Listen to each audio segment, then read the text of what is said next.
Ho, the lads, everyone. Welcome to a new show. We are live with the first ever episode or show, weekly show of the Toon Talk World, the Talk of the Toon worldwide. In this show, it kind of came out of nowhere. We were going to have the American Mags. As you see, we had to switch. Um, and some of the American Mags might join us tonight. We don't know, but the fact of the matter is that we've been wanting to do this show and obviously recruit people from all over the world. And I know you see some familiar faces. I always like to have somebody from the tune. That's what Derek is here. And it just happened to happen that our own Roy is in Qatar, and he's from Iran, and he is lived in Dubai, and obviously lived in the tune as well. So he's an army he's an army knife, to say the least. International. International. He can fit very many roles, and I'm Was delighted born to in Germany as well. yeah. What? Yeah. Well, you don't look German, man. No, Yeah, I we're was not. born there. The Oh, you were DNA is born there? not German. Yeah, I was born in Hamburg, well, Dilmenhorst, which is Oh, close to damn. Hamburg. Well, there we go. There we go. We just do a show with him then, by himself. Yeah. And I'm delighted. I'm delighted. International. Yeah, I'm delighted to have Ryan on the show. Of course, you might have seen him on the Tune Reviews fans forum. He's been Only place I ever go. exactly on the pit, but now what? Now, there we go. Now he's part of Yeah. the UFC insiders, and of course, in this channel. Um, and he can fit many roles as well. He can be an American mag. He is also from Canada, so it works out perfectly. And we are trying, obviously, to get more players, more perspectives from all over the world. So if you know anybody that might be interested, let them tell them to shoot me a message on Twitter at NUFC Insiders or at CTA Magpie, and of course we can interact. Before we start, thank you so much for your support. Thank you so much for everything that you guys have been doing for us. Really, I mean, we started the channel in December, mid-December, and right now we're almost to 1,000. Um, Help us out. Help us, spread the word. We're close to 1,000. We're 19 subs away. 19 subs away from 1,000. It'll help us a lot. So please smash the like button, and if you haven't already, subscribe to the show.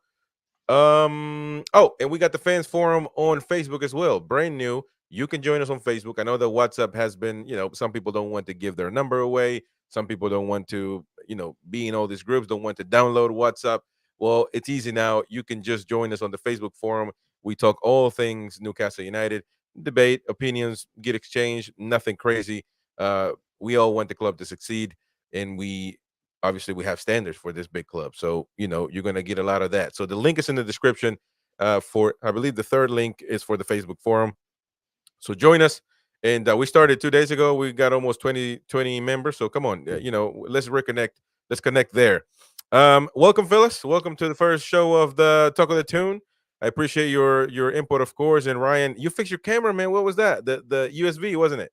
I just changed the USB, man. That's it, man. That's all it takes. The Mighty Win Not is a little rocket science. exactly. The Mighty Win is a little upset because he's not done well at the quiz tonight. He's a little upset, but hopefully he's starting to feel better. I'm sure the neighbor will do wonders tonight. And Queen of Heart, thank you so much for the tweet. And I believe your shirt is on the way. So I believe your shirt is on the way if you haven't already gotten it. So, but let us know. And thank you to how do you say his first name? I'm gonna say Danelle. Bane. Dunno. Danielle. Danielle. Daniel, Thank you for becoming a member. Just became a member out of nowhere in the middle of the night somewhere. So I appreciate that. Right now, if I'm not mistaken, let's see how many members we got right now. So let's grow it. We got 31 members at this moment, so it's doing great. A lot of these were gifted memberships, and at the end of the month, it runs out. But if you like the content, exclusive content, as well as participating in the draws, please continue to be a member and help us out. Support the channel, and yeah, it's going to be a great experience. Let's get started, fellas. Let's talk about the tune, of course. Ryan, I didn't really get your take on the game. What is your perspective on that? I know it's been a few days, but we didn't really get to talk much last night on the fans forum. So, what do you think about the Chelsea game? A few days later now. So, what is your perspective? For me, the game wasn't good enough. look at the score line as a neutral, be like, oh, that's fine, but it really wasn't. There's no control of the game from us at all. It was pretty scrappy. Um, Players just not knowing what they're doing almost. Over reliance on Bruno Guimaraes. And we took him off the end of the half, or what, 80 minutes, 85 minutes, like basically just throwing the white towel in. It's not good enough, man. And I don't care if it's Chelsea, like they've gone completely backwards under the new American ownership. And they've almost like a mid-table team inconsistency. And if we wanted to really show who we are and be serious about trying to get back into Europe, trying to be a team to compete again, we had to go in there and win the game. No if, buts, or maybes, and we didn't. We failed completely. And it was only really the two moments, and like Tino Livramento and Murphy, I'd say that were the standouts of the game. I don't really think anyone else could hold their head high after that game. Yeah, just it's not good enough, and we can't be having performances like that. Otherwise, more questions need to be asked, but they won't be asked because the journalists don't do their job right, and we don't get what we want as fans. Right. Yeah. Shout out to Jeff Knowles, of course, always on the chat, and I hope you're doing well. I believe a while back you were dealing with sickness, so hopefully you're doing well. And shout out to you, Julie. Just joined the Facebook group. Thank you so much, Julie J. Of course, the queen of mods, man. You know, joining the insiders Facebook group. It's always great. So please, everybody, I'm sure you have friends that are Newcastle fans. Invite them to the fans forum on Facebook. It's going to be great to interact with you. And of course, thank you to Mighty Mag. Please hit the like button as usual. The Queen says that she got the notebook, so I'm happy that you got that and everything as well. Well, yeah, I mean the Chelsea. Do we want to keep talking about that? Do we? I mean, at the end of the day, it's been some days now, and I feel a few things have. Obviously, I put up a video today, a controversial one about the happy clappers, and I mean, people get to call me a bandwagon fan and a takeover fan, but I can't say happy clappers because they get offended. So you know, I had one numpty. I love that word that Roy taught me. I had one numpty try to ban the channel and say that reported me for nudity. You know, come on, man, get a brain on you. And if you disagree, just comment because this channel, you can always disagree. Say your piece. I will never delete a comment that's about debating football or debating what we say. Everybody here has a say. I don't ever tell Roy, I don't ever tell Ryan or Mighty Win or Paul or anybody what to say. They say whatever the hell they want to say. Now, whether you agree or not, let us know in the comment section. Comment and have your piece. But and on the fence forum, you can come on and have your say. We're not scared of anybody. But you know, stop doing that. You know that nonsense. Just trying to take channels down. Like you sound like a moron. And on this particular video, I was kind of trying to find a happy medium because I was asking the people what would people would like to say, like me in my particular in this particular moment, what would they like me to say when we play as horrible as we did? You know, me and Mighty Win have argued nonstop about Dan Burn, and about very many other things. But that's what it is, debate. You know what I mean? So I just don't understand. Roy, you've been dealing with this before as well. I mean, I don't understand.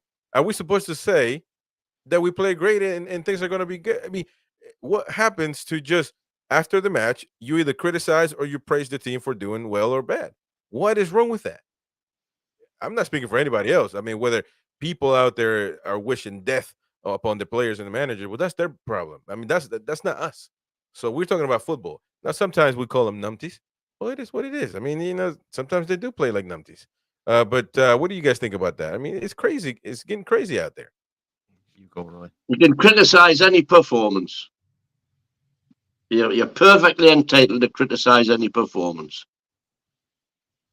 as long as it's constructive criticism and you offer an alternative to whatever it is that you're criticizing.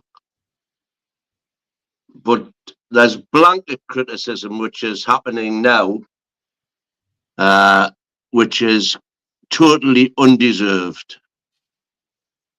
in terms of where we've come from, which is a phrase you hate hearing, and the problems we've had this season with injuries in Tenali, which you hate hearing, and which I'm getting sick of as well, to be honest, because you've got to try and find a way to fix that. And Eddie, at the minute, in my opinion, doesn't appear to be doing any of that. He looked as though he got on the right track on Saturday against Wolves when we went to a lower block and hitting them on the break, which is exactly what we did when he first took over, which got out the relegation zone and up the table.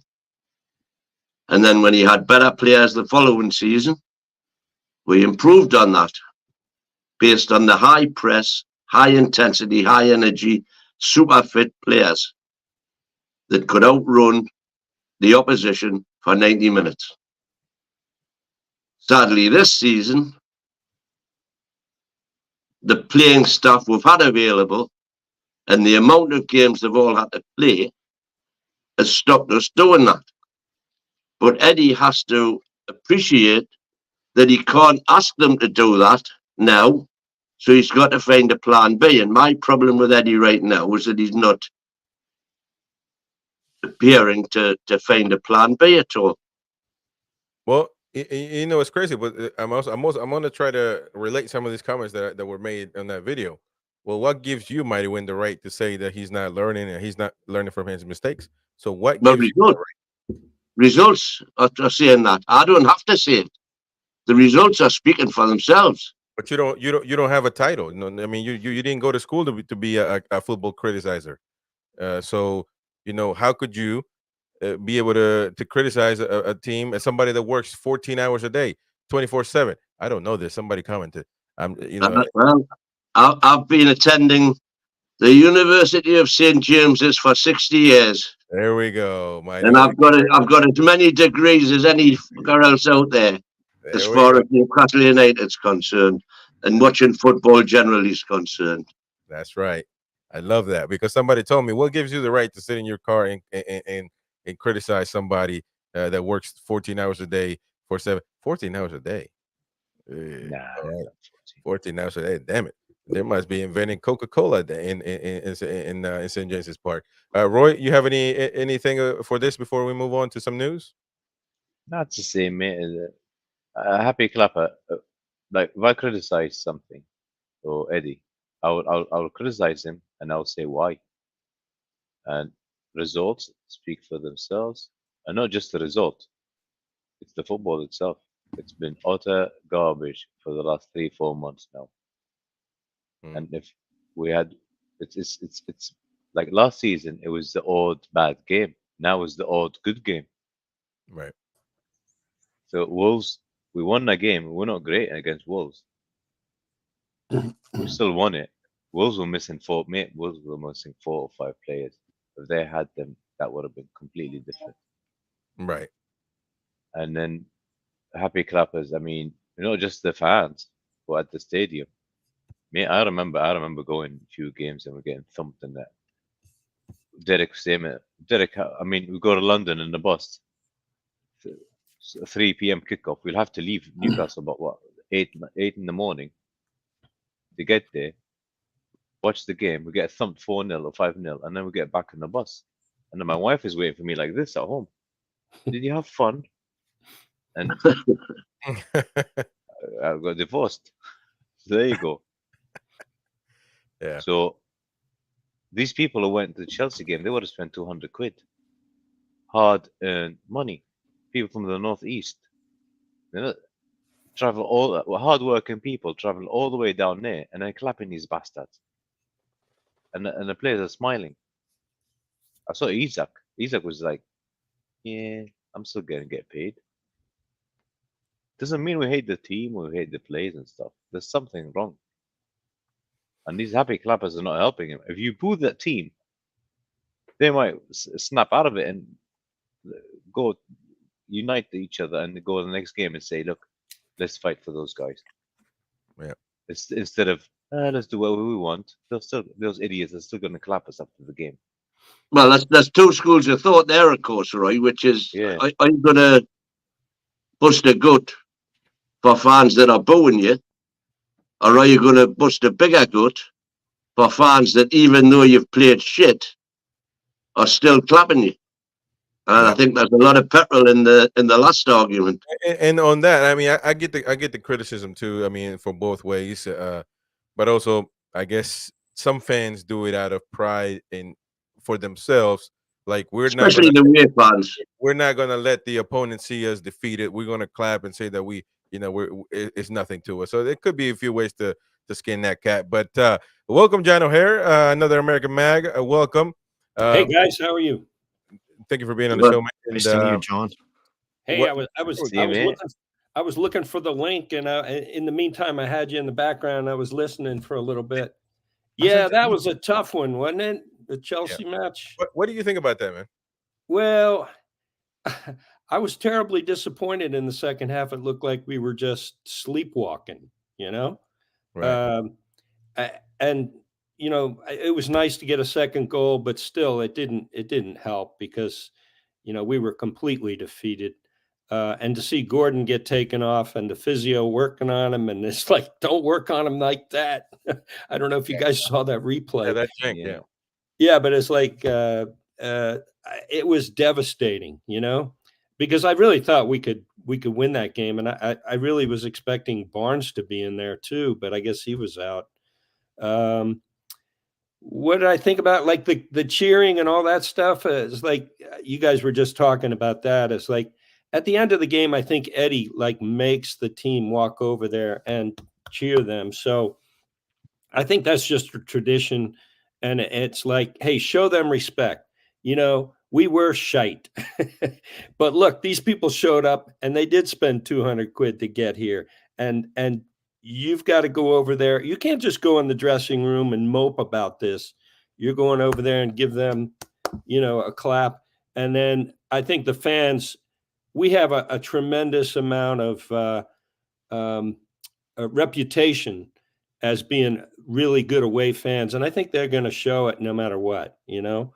It's like we'll deal with the whole agony of the defeat on the bus ride home, you know. But I think they're going to show a strong face. I think it was Wynn said, yeah, well, that's just, you know, we're not defeated. It's just us showing respect to our team and just being Newcastle. I think what really like bothered some people is the fact that they went to clap over and they just stood there stationary rather than just like kind of walk and clap. Because if I lose that bad, I think I just walk, and as I'm walking, I clap and I'm off. Yeah. But I guess Eddie Howe just wants. We don't know what he's telling the players after games, but Yeah. Right. And after a loss like that, also, you know, who knows? I mean, and at the end of the day, I always tell people, don't believe anything managers say because they're not saying what they're actually saying. This is now why I in don't the watch moment- press conferences either. I in haven't the watched mo- the in press conference since the Right. beginning of the season. And in the moment, it can grind on fans because they're Yeah. heated, and you want the managers to tell you something that more than likely most managers won't tell you.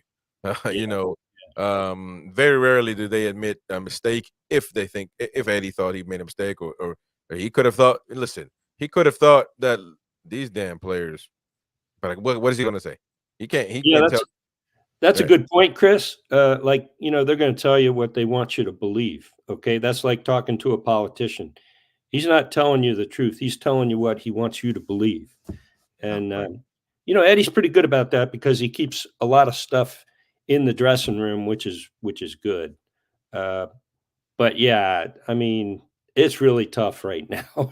It's really tough. You know, the other thing is I want to say, I think a lot of people in the back of their mind, you know, they've given up on the season, okay? But then we still get lured back in, like we beat Wolves, you know, and it's like, oh man, we might be doing good, might be turning the corner. No, let's go down to Chelsea and beat them, and then we get slaughtered because we weren't playing our game really. And there's two more opportunities for that. I mean, we go to the FA Cup this weekend, and we'll probably get it handed to us again. And everybody will be all upset again. Whereas really, you got to look at it. It's just, this season's just not working out the way we wanted it to. And even after we lose that, it's like, well, we can still get 7th. You're setting yourself up for disappointment again. I think the biggest deal is just the way we're losing. We're making a lot of mental mistakes that, I mean, it just shouldn't happen, really. I mean, the way the center backs are just being really not focused in the game, giving balls away that are gonna just result. I mean, we criticized the whole game, and if people forget about the play that Botman got turned around against Jackson. Jackson is one of the most criticized center forwards in the league, and he got really outdone. And I mean, and that's not pace. That's not 101. Whoever is the fastest gets the ball. We're talking about defending 101, not a race. And basically, with a few moves, Jackson put Botman on his rear end.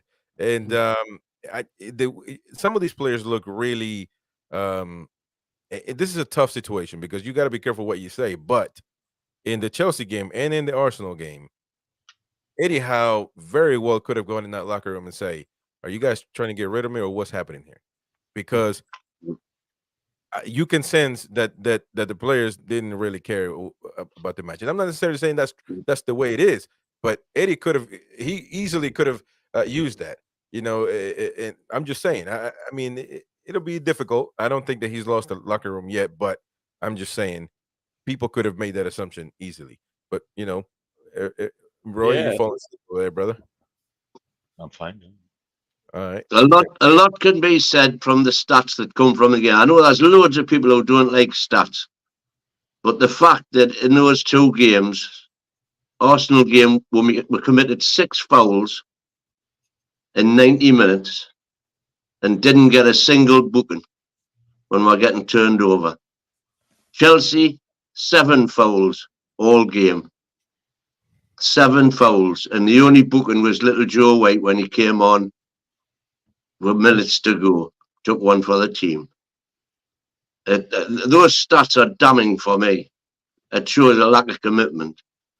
There were 7 outfield players on Monday who lost possession more than 10 times. 7 players between 11 and 17 losses. Well, we're going over old ground. But that suggests there's something fundamentally wrong with the system, but there's also something fundamentally wrong with the application of the players and the attitude of the players. Are they actually giving a shit when they're going out there? Well, but to John's point, I mean, it could be that some of them gave up on the season already. Queen of Heart, thank you for the super chat. I appreciate your input. She says, you wouldn't mind losing so much if there was a fight in defeat, but there was no fight there or passion for it. Right. I mean, you got to say that is spot on. Spot on. Hit the nail on the head. Yeah, and that has to start from the manager down, because he should be bellowing that from the touchline.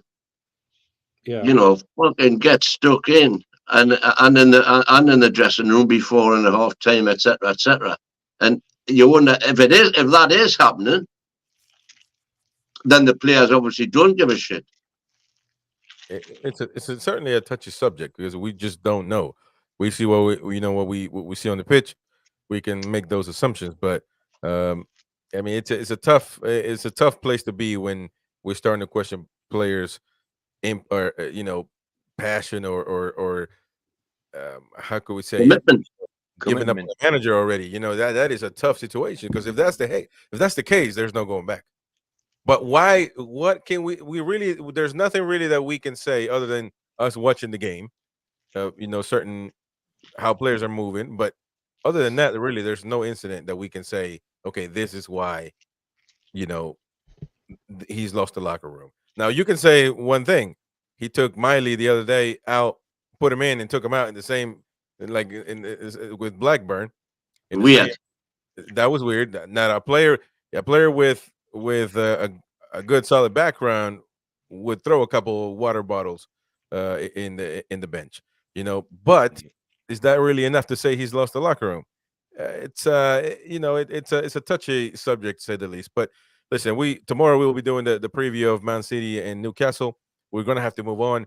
Um, Listen, and in this channel we criticize the team when we feel like we need to. There is no order here to say we need to kill the team today, and then no, people say what they feel. That's just the way it is. Nobody tells anybody what to say.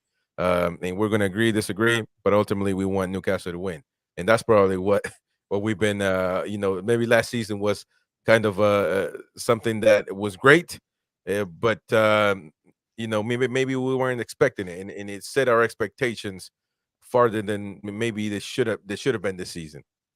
But at the same time, I believe that a match like Chelsea, a match like Arsenal, and actually when we play against Blackburn, we didn't play the greatest against Blackburn. We advanced, but Lucky, very lucky. and so the way the team is playing is what I question, to say the least. But again, everybody's got their own opinion. Anyways, let's talk about some news here. We got to move on. We got to. By the way, Craig Hope said that Gordon's injury might not be as dangerous as we had imagined. If he is not 100%, but he is 80, 90, do you guys play him against Manchester City? I guess it is an No important. way. I'd probably rest him for that match. Because we have a tendency to bring guys back too soon, Right. No, that is right. An extra week off will do him great. Yeah. Well, it'll be 3 weeks because we've got the international break after the cup game. But Yeah, the thing I wouldn't play him. But the thing is that people say that, well, this is the FA Cup should be our tournament. This is what we need to Exactly focus on. If it is, wouldn't you want to put all the meat on the grill, or you just say, well, what? The trouble is, none of us know the exact state of the injuries that Gordon's got, that Barnes has got, that Botman's got, that it would appear Longstaff's got. So we don't know any of we're not privy to that information, because you would have to be a medical expert, which I'm not, to decide whether you risk, because it's our last chance of glory effectively this season. Do we actually put our strongest team out, even if it includes some dangerously near to critical injury players, knowing that we've then got a fortnight to get them better, to get them sorted again? Or do we play completely safe and just say, Man City go and win the cup? It's tough one. It's tough one. I don't know, John. What do you think, man? Well, I thought Wynn made a good point. We don't really know enough, but I'd be worried if he did play Gordon, it would be, there's a tendency also to not pull guys off when they're really, really overtired. So he might wear them out, or that injury might get worse, So that's why I said, hey, just rest him, just forget it for this game. But I don't know. I think if there was any chance of Barnes being fit for Saturday, which again we don't know, no news at all, reporters don't ask the right questions. Yeah. You could put Barnes in, and you could argue that there wouldn't be a lot of difference. There would for me, but a good adequate replacement who we haven't seen enough of. Yeah. So if Barnes was fit, you could argue the case for giving him a proper rest, because of course you've got the England squad being announced tomorrow. Yep. For the two friendlies. More than likely he won't be called And up. what happens if Gordon, as everyone expects and Toon fans demand, if Gordon is selected in that squad, do we send him there? Well, I mean, by now Southgate knows what's happening, and either he already knows if he's gonna. I mean, I'm sure he already sent the list to the FA to give out. So, or he might do it himself. I don't know how they do it over there, but the thing is, if he is having issues or doubts for Man City, there's no way that he goes with the national team. I mean, why? I mean that would be. I mean, come on. If something happens in England or in for the national team that puts him that hurts him more, then it's going to be all hell is going to break loose. You know, you wouldn't want. Listen, I know Gordon wants to be there, but I mean, obviously, if he's not sure to play, then he probably shouldn't risk it. Um, but yeah, I don't know. I'm in the middle. I'm not sure if I would put him for Man City on the weekend. I mean, it depends on how what's going on. And then again, there's really Well, no I would like to think that England have got a better medical team than we've got right now, because yeah. our medical team must be crap. And maybe it would be a good thing for Gordon to go to the England camp and get looked at by proper doctors. But if I he's love hurt already, I mean, you know, it. I guess I don't know, but I wouldn't risk him. I wouldn't risk him to say the least. And you got other players as well. Byrne, is he going to play? Um, well, it's a very interesting predicament, and again we're going to talk about this in depth tomorrow for the match preview. But you know, what is he going to do now? Is Lewis Hall going to play? Because Byrne is got the injury. Are we finally going to see a Lewis Hall Livramento duo on the wings? That's going to be something to see Yes. for sure. Hey, You the know? other thing. I think he'll Yeah. play Kraft. Go ahead. Kraft. Oh, no, sorry, mate. You go ahead. I was going to say the other thing is there's guys out there that are playing and that they could still be hurt. Botman, Joe Willock. You know, we don't know the status of him. He's been giving us good minutes, but you know, we don't know if he's 100% yet. So I don't know. Go ahead, Roy. Yeah, I think I've made my mind about Eddie Howe, and I'm waiting for the lineup, the next league lineup, when Trippier's fit and Dan Burns fit. If Tino is on the bench again, I'm going Eddie out. I will put the hashtag Eddie out on my Twitter or X, whatever it's What called. if he does what? If he does what? If he puts if Tino's fit, Trippier's fit, and Burns is fit, and Tino's on the bench and Burns on the left, I'm done. I'm going Eddie out. Done. He's not picking his best players. Well, I I mean, don't. I'm not. I'm 50-50 about Longstaff He's and living in the Miley. past, just like some fans are. now, Yeah, but well, I Miley. mean, right. The Miley Longstaff thing. Miley comes on, plays better. Longstaff stays on. Worst one on the pitch stays on. Did 5 subs. Let me Still on. So he's the worst player on the pitch. right. He doesn't get subbed. Blackburn game. Remember before the Blackburn game when I said I want Longstaff to be the first player on that list because Blackburn is his level. He was shit in that game as well. So Yeah, he's been Blackburn's for a not- while. Yeah, so I don't think there's any doubt about that. But we're kind of going over old ground here. Well, but you know what? But you know what happens though in Longstaff's mind is I'll just do what I do, even if I'm shit. This idiot's still gonna pick me. Yeah. well, let me ask John. John is a very even kill guy, and so let me get your take on this Longstaff situation. I mean, he takes Bruno out, he takes Willock out, and most people say that Longstaff was the one that should have been subbed. He keeps him on the pitch. What do you think about Longstaff right now? And do you agree with Eddie? And also, if you don't, why why do you believe that he's keeping him on the pitch when everybody else doesn't think that he should? You know, I really don't know. I really don't know because I think he looks like he's overtired or he's not just given the effort lately. And also I noticed there's the thing I really hate is when guys are always looking for a call. You know, they flop or they you know go down and they start, you know, get up and go. Get up and go. You get knocked down, you didn't get a foul, go. Just do, you know. And he's been doing that a lot. And it's like, is he hurt and he wants to come off? Is he tired? Is he just fishing for a call from the referee? I don't know.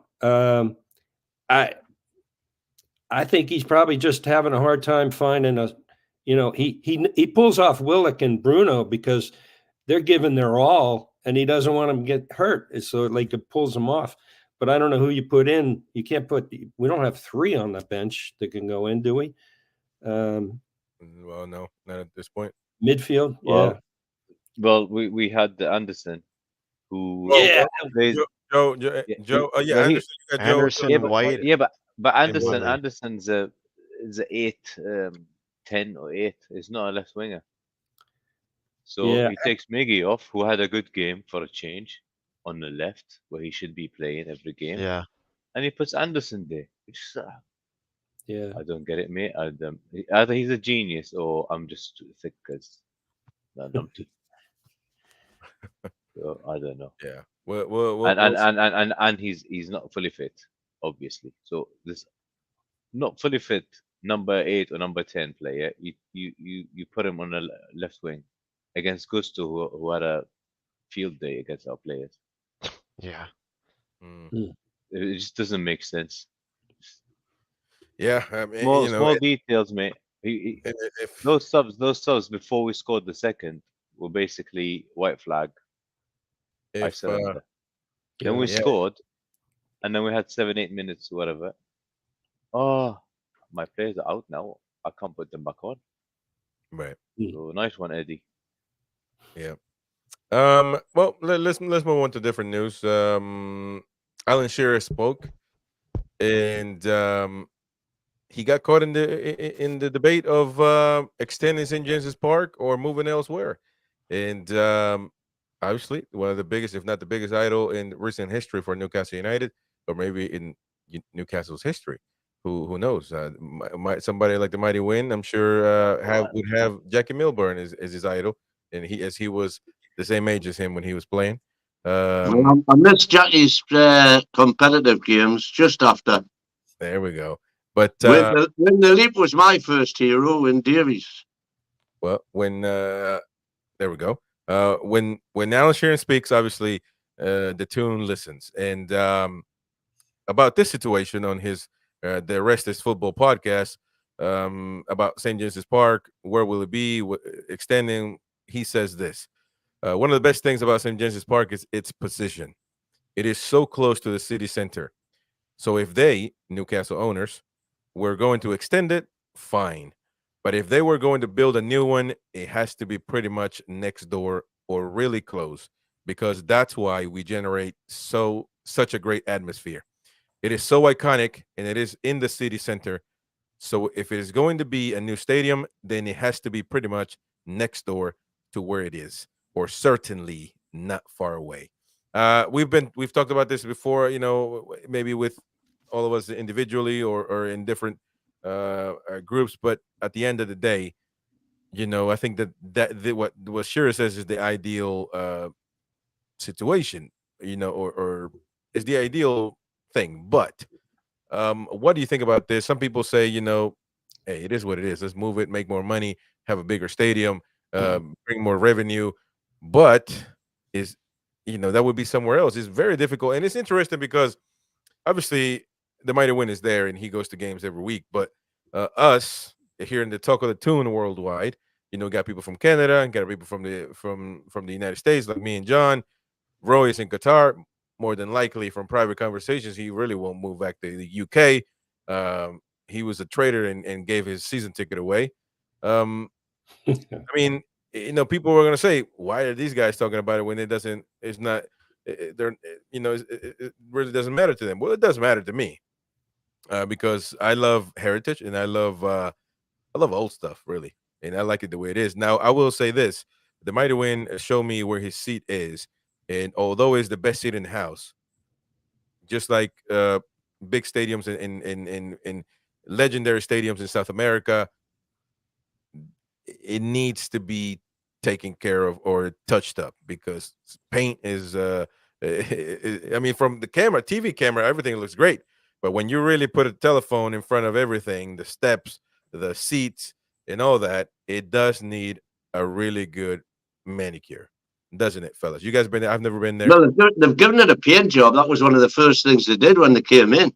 Yeah, clean the pigeon mess up. Yeah. we'll agree it needs a little more. I mean, well, No, I've heard the food is not the greatest. I don't know. I'm just saying. Regardless, though, the idea when it gets remodeled, I'm sure all that's going to come with it, whether it stays there or goes somewhere else. But what are your, I want to go around. I mean, go, John. We can go backwards. Yeah, So, hey, 100% what Shearer said, I'm there. I'm completely in agreement. Completely. I don't want the new stadium to be down by the river or up by the airport or anywhere like that. If it can't be expanded, and I too believe it could be expanded, there's ways that they can do all kinds of things to make that through engineering or the agreements with city council and the people that are that are behind the east stand. There is a way. They could find a way, but it's a matter of how much time is it going to take. The thing that disappoints me completely about the whole stadium thing is it's almost like it's urgent because of this FFP and the rules that changes with the Premier League. We can't use the money we have. We have to make a certain amount and clear it, and then that's the money you use to build your team. And that's just changed the whole debate, and it's made this stadium issue even more important because you've got to expand to make money, to pull in more revenue. So at the end of the year, you've got so much more revenue than you have debt, and that's how you get good players. But yeah, if they have to build a new stadium, make it as close to where it is right now. I agree with Shear 100%. right. And obviously, Ryan. I mean, it's had so many. It employs so many people. Now, when you build a bigger stadium, obviously, it's going to employ a lot more people. If you make it into like in the United States, now with all due respect, I think that we have better. I mean, we got multiple restaurants in our stadiums. I'm not saying that we don't have the same history as St. James's Park, of course. So that's obviously you can never imitate that. But damn it, a good burger or a good nachos, good hot dog is always good. Yeah. But so that's one thing that we can say about our stadiums, and I'm sure Saudi, and we're going to talk about Roy in Qatari stadiums pretty top notch. But Ryan, what do you think about this situation, man? And what is your perspective on this? For me, I'd like to see the stadium get extended. Feel like moving it just wouldn't make sense for me. You look at something like Liverpool as well; they're able to extend their one end, and Mm. before that extension, they had I think 54,000. Now they're at 60. There's got to be ways to find. There's got to be ways to figure out how to expand. I believe those are there. I think it just take a lot of time, preparation, hiring the right engineers, right occupations to do the job. Um, I think the East End though, that's one thing that I think you can't really. There's not really much debate about because of all the buildings behind it. But I think the Gallagher, if that could get extended, like that could become a pretty legendary end of the pitch. And obviously for my sake, I want to go see St. James's one day. Yeah, I So I feel the don't same. want I don't want that being demolished at all. Like I feel the same thing, man. I feel like everything's become modernized and like Yeah. I haven't been to Europe yet, but like I love to visit like all the iconic stadiums too. Right. No, I am 100% with you.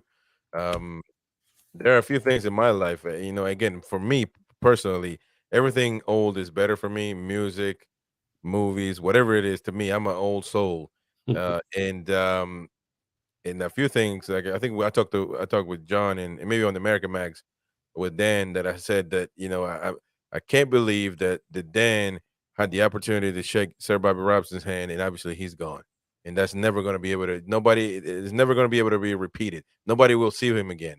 And it's almost like it's a myth, and it would be the same. Obviously, it'll be a while before they ever you know.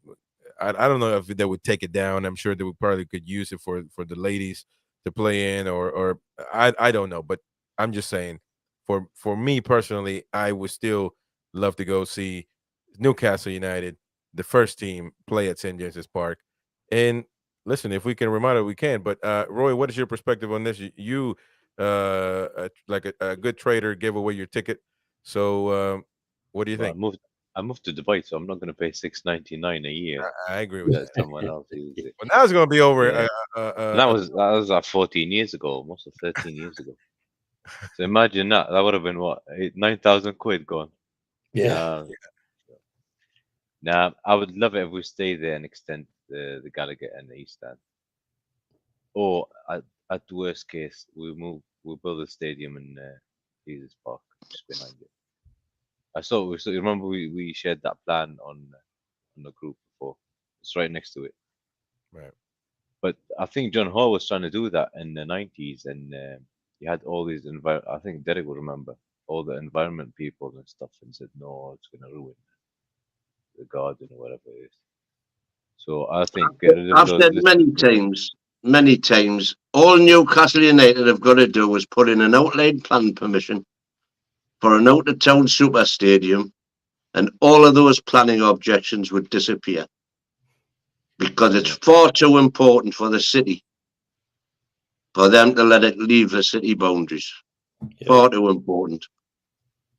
Mm-hmm. The trouble with expanding it in its exact position that it is now is that PIF are businessmen, and it's cost benefit analysis. You've got the problems with the planning on Leazes Terrace behind the East Stand, and you've got the fact that the metro station is directly underneath, just past the perimeter of the Gallagher end. So the engineering works required to expand the Gallagher end, and there's talk about, using glass so that you're not preventing a glass building, so you're not preventing sunlight getting onto Leazes Terrace and all this crap. The cost of doing all that for the benefit of maybe getting an extra 10,000 seats in, it just doesn't add up financially. And the PIF have bought Newcastle United. Yes, they want success, but they've bought it as a business. They want to make money from it, and they're not going to do that trying to do little bits and pieces at the current stadium. It ain't going to work. I'll tell you what, though. I'll tell you what. Now that we can spend the last minutes, because most of you've been in the stadium. Me and Ryan haven't. What the hell am I doing? There we go. Let's do this. Let's show and kind of, finish the show talking about where it could be. You guys have been there. Most of you know the experience where it could be. I think the Mighty Win and I talked about it in private before. We're talking about what part of the stadium here is expendable. Or where can you build? On the right hand side, you more or less got it geographically perfect. That's what Derek said. That's where I sit, right in the middle of that stand at front row. Up at here. That block of buildings to the top right there, that block of buildings there, that is Leazes Terrace. That's the Georgian building, which is supposedly sacrosanct. But why? So that's what prevents that stand going way back and adding another 20,000 at a stroke. Yeah, but how would you build? Because would you have to take this out too? This part right here? You have to demolish all of that. That's all of it. Yeah, but that financially that costs washers. Right. Compared to the alternatives, which is building over it out of a glass stadium. Now, and then if you go down to the bottom of the picture where the Gallagher end is. Gallagher end at the bottom. Yeah. So go a bit further. Can you see the three zoom in? Right there. Those three hexagonal buildings. Yeah. They are the air vents for the metro. The metro station is directly underneath there. Oh, so you can't build in. I mean. So you can't bring the Gallagher back any further, which again could add another 5,000 to 10,000 seats. And now this obviously can't do anything about it. And they are already up to level 7. That's already maxed out. Yeah. This is all maxed out. No, that's all up to level 7 as it stands. Yeah. What, John? What were you gonna say? Oh, just the same thing that they're trying to say is that that's level 7. So they've got stands go as high as Right. So anywhere in the I stadium, understand. I understand. right there Yeah. and along the other side So, on the so left. basically, this L shape here is the highest that we can go. Is really Yeah. high, and it would be ideal to Yeah. complete all You this. with- can't go any higher, not without These- going further back. These are Yeah. Zen, yeah, so that's done. But ideally, what we need to do is move that whole footprint all this. Yeah. further northwest to where you see all the green land, Right. because the green land above that is that's Lees's Park. You see where Now- the Now, let me ask you this though, for the sake of building a new one, is this what the hell is all this? Like, who owns this? The government. that's a Victorian recreational park, Can we Yeah. tear it down, or is that No, part of? no. and that's all green land, conserved land. However, Right. there's talk now about being able to use that whole green site, Right. for a new stadium. And we would then rebuild the parkland where St. James's Park is right now. That's the most sensible solution for me. Now 100%. let me so we could the government owns it, obviously, right? I mean, Yeah. Well, the Newcastle Council own it. Council. so why Absolutely. wouldn't what would stop them from just getting rid of this and building the stadium? I mean, listen, my questions are Because the activists, the conservationists, the Friends of Lees's Park, prevented John Hall doing that years ago. Ooh. Yeah. And the woman is part of the fan thing now, isn't she? And now, I forget her name, but she lives in Lees's Terrace, Yeah, right and behind. she's chairwoman of Lees's Park Committee. She's the head of the Labour Council in Newcastle. Very, very powerful woman. So Newcastle United have now got her on board on that new supporters trust board that's just been set up. Right. Yeah. And she, from a couple of interviews I've seen her do, appears to be more happy, for want of a better expression, to move into Lees's Park than she certainly doesn't. That block of flats, block of housing that I just showed you behind the East Stand, that's Right. where she lives. She lives in there. Yeah. Didn't she you lives mention in that there. this was like temporary housing? No, Yeah. that's like 300 years old. Yeah. No, but I thought you mentioned to me that like students would live and didn't you say? Yeah. They move into the Georgian buildings. They move in and out of there. There are some permanent residents. Right. Like she, Mary somebody, if I get her name. Yeah. She's permanent, but the students. But the majority are in and out students. Right. Okay.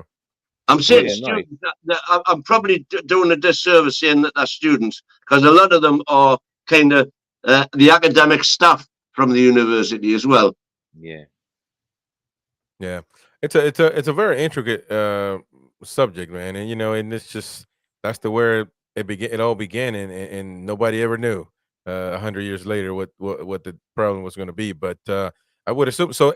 I mean, everywhere else it's pretty much not even it couldn't even be discussed. No, that's a main road coming in from the northwest, which you can't divert at all. I mean, So that Barrack Road goes right down the side of the Melbourne stand. Yeah. I would assume that this would be the most feasible thing, but I guess they Yeah, couldn't. yeah. That is the best absolutely. place to put it. But And we'll not lose the cathedral on the hill as well. because to like be I mean able to see we're in Newcastle right now. Where would be like I believe that Mighty Win again. I think you mentioned to me that some idea was to bring the stadium somewhere else. Where would it be? It will be on the river. If you go down to the river. Right where your arrow No, was. No, to the left, to the left. just beneath St. James's Park. So if you zoom in there, but keep on the river, move it up to the river, Okay. Yeah. and keep going on, keep No. going in. Metro. You see where No, the- move the map. that- Move the map to the Where- right. Oh, I'm trying to put my finger. No, move the map No, to no, the no. right. Other side. Yeah, That's yeah, it. there. Now zoom in there. Yeah, That's That's it. it there. That's it. This That's it. That. Yeah. man, Yeah. that stadium is they'll not need going it. to be here. No, They'll need well, to- see the it will white fit. roof there. It That's will a fit. 10,000 seater arena already. That'll have to be removed. But Yeah. yeah, that would be demolished. So you build a new stadium there, and that the footprint there is actually almost perfectly the size of the Mercedes-Benz Stadium And who in owns this Atlanta. right here? The problem is that site has 3 different owners. Owners.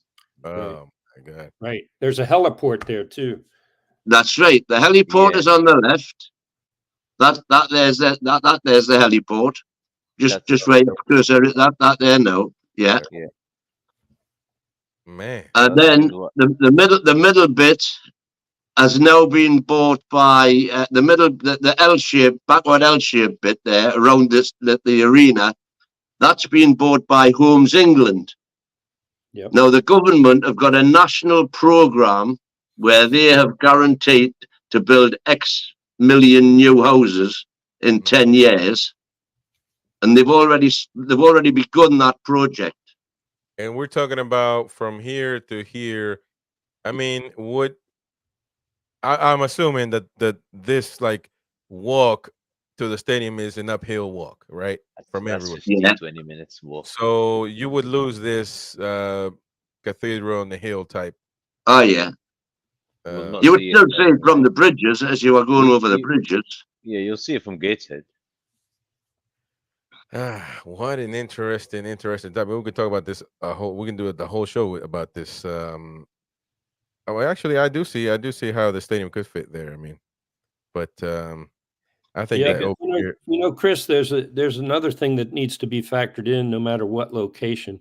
If they build this, they're going to build it with modern day amenities, wide concourses, similar to what you said before about like the Atlanta Stadium, like big and even restaurants off the concourse, that kind of thing.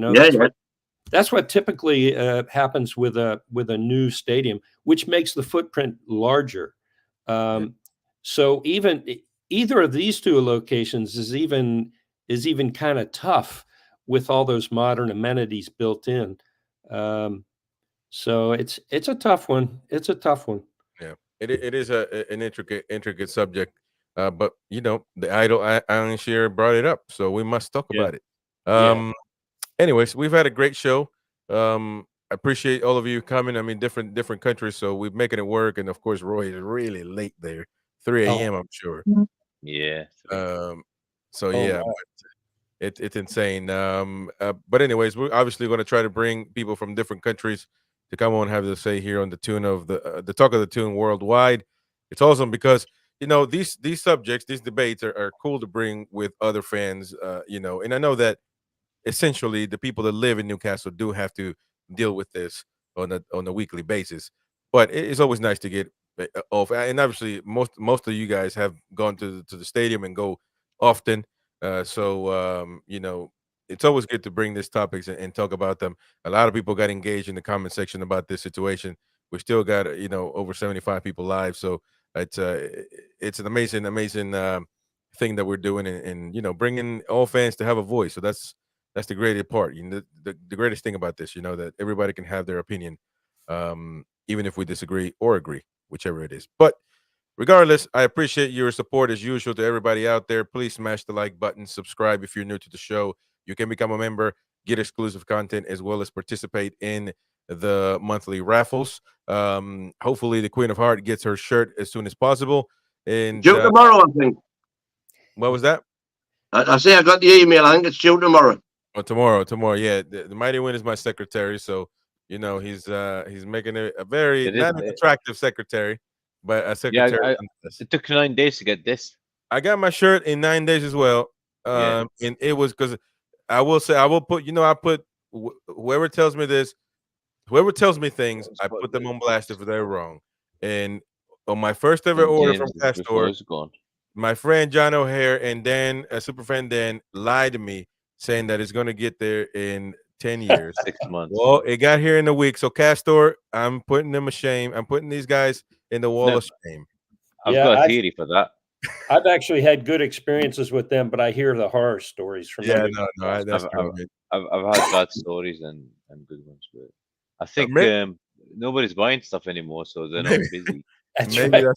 that's There's the truth, Roy. There's the There truth. you go. and right here, DX says half of my order So- didn't turn up. Do some shopping, finish it off before we move to And Adidas. right now, good prices too. Good prices. Listen, Yeah. you know, I like collecting shirts. So even I don't necessarily. I'm a traditionalist. So Adidas, Puma, all those appease me. You know, and so I like those. But 20 years from now, I'll be able to say that I have a Castor shirt for whatever that's worth. But anyways, I appreciate everybody coming on. Of course, all your support. Ryan, thank you. John, Roy, the mighty win. And yeah, we're going to be tomorrow match preview. Newcastle match, the United match preview. So come back on 10 p.m. UK, 5 p.m. Central Time.